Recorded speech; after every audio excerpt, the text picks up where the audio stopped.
ثالثا يختم حضار مجالس من خدمت عید مبارک دیجبتم امام حسین شان قصیده.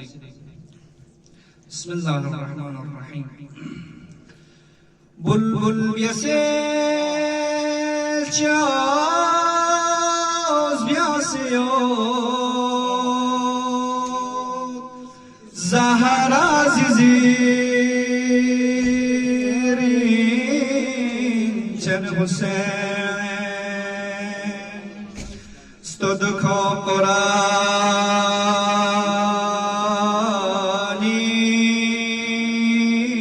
تاسیود زهر عزیزی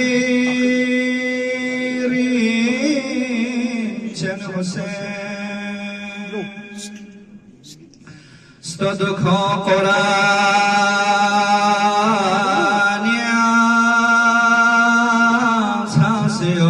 تاسیود زهر عزیزی چن حسین یاریز که جا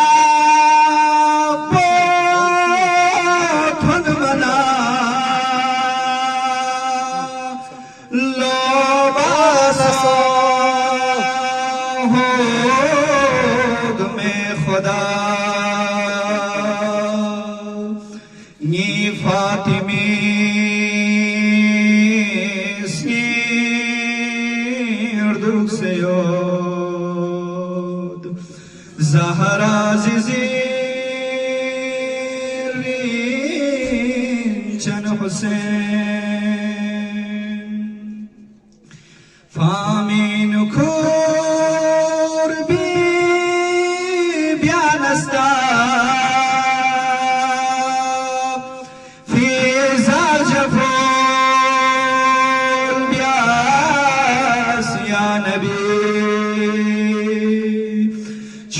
کلمتا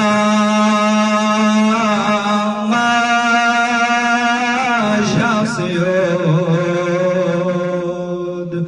زهر عزیزی